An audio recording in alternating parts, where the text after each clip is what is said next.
Good morning, good afternoon, and good night. This is UIndy News.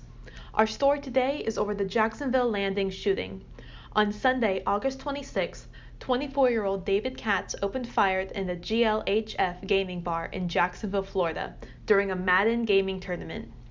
Katz lost one game on the 25th, but remained in the tournament only to lose the next day to Reginald Brown, which ended his chance to win the $5,000 grand prize.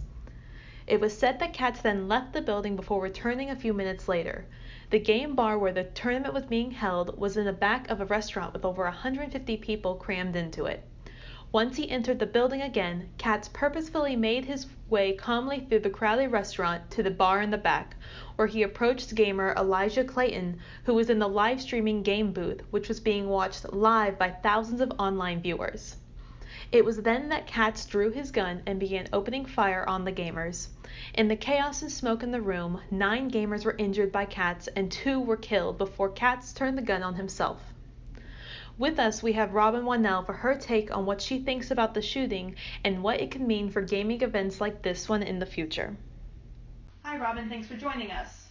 So, about the Jacksonville shooting, what do you think was the reason for David Katz's resort to violence after his loss in the Madden game tournament? Well, I think that he is a sore loser.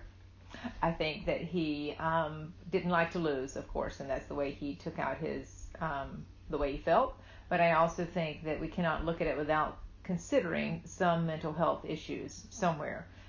Maybe something happened to him when he was young, maybe just the way he sees himself as better than others, and then he didn't win.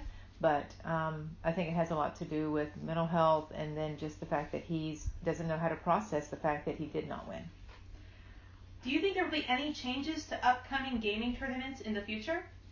I can't see them not having security from here on. I think that with any, I think that with esports, and I think that's what we would refer to them as, correct? I think that we, the general pop, see them as, oh, they're just fun. They're just a good time.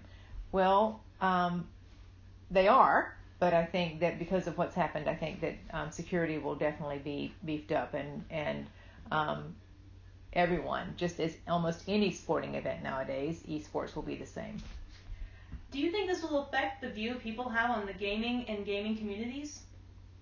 I think there are those that will say, oh, well, they shouldn't play video games, or that's what made him the way he is. There's always those in any group, in any conversation, but I think the real picture really just is going to stem back to gun control and guns in general, mental health, who has guns, who's able to obtain a gun. I think in the long run, it'll go back to that and steer away from the gaming. Thank you, Robin.